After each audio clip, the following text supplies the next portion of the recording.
इस कहानी में आपको ये जानने को मिलेगा कि किस तरीके से बाबा भले एक जगह पर बैठे रहते थे शिरडी में द्वारका माई में, लेकिन उसके बाद भी पूरी दुनिया में हर भक्त पर उनकी जो निगाहें हैं और भक्त से रिलेटेड क्या क्या हो रहा है उस पर जो उनकी निगाहें हैं वो हमेशा बनी रहती थी। देखिए, सुतार फैमिली जो है वो बाबा के बहुत क्लोज थी और बाबा के साथ कई सारी उनकी कहानियाँ जुड़ी हुई हैं। उनमें से हम बात करेंगे कोंडाजी सुतार की।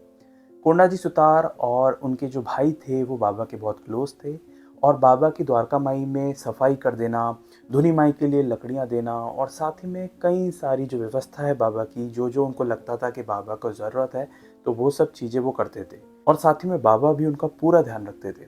एक बार क्या हुआ, बाबा द्वारका माई में बैठे हुए थे और उन्होंने किसी को बुलाया और कहा कि जल्दी जाओ और कोंडाजी सुतार को लेकर आओ। वो व्यक्ति गया और उसने कोंडाजी सुतार को ये इन्फॉर्मेशन दी कि बाबा ने उन्हें याद किया है। कोंडाजी सुतार द्वारका माई में दौड़े दौड़े आए और उनको देखकर बाबा कहते हैं कि तुम यहाँ क्यों आ रहे हो, जल्दी जाओ अपने खेतों में और वहाँ पर देखो कि क्या हाल हो गया है। ये सुनते ही कोंडाजी सुतार डर गए और वो भाग के गए अपने खेतों की तरफ। वहाँ जाकर वो देखते हैं कि सब कुछ एकदम नॉर्मल है, कुछ भी नहीं हुआ खेत को और कोई भी ऐसी अनहोनी नहीं हुई, लेकिन बाबा ने ऐसा क्यों कहा।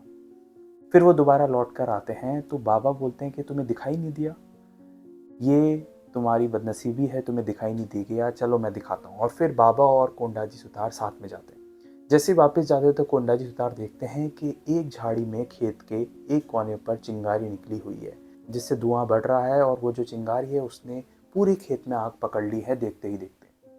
उनको वो चिंगारी पहले नहीं दिखी थी, ये जानकर वो हैरान हो गए, लेकिन बाबा को बिना देखे ही वो चिंगारी दिख गई थी।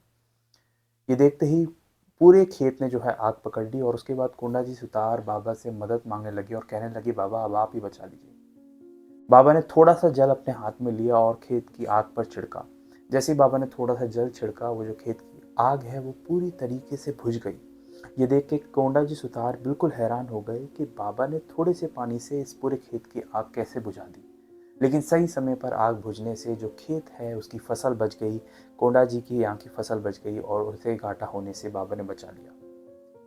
ये कहानी हमें ये बताती है कि बाबा भले ही भक्तों को ऐसा विश्वास दिलाते हो कि उन्हें धुनी माई के लिए लकड़ियों की ज़रूरत है या फिर द्वारका माई के लिए सफाई की ज़रूरत है, लेकिन असल में जो मदद अपने भक्त की कोई कर सकता था तो वो बाबा ही थे।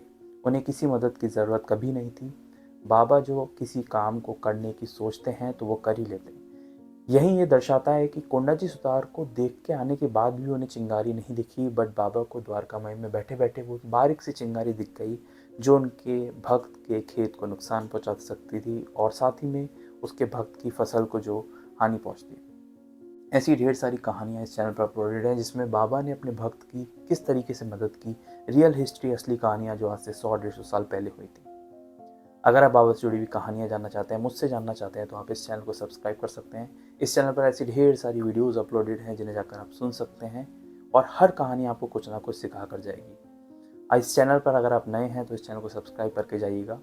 मिलेंगे एक नेक्स्ट वीडियो में एक नई कहानी के साथ, एक रियल हिस्ट्री के साथ। तब तक के लिए ओम साई राम।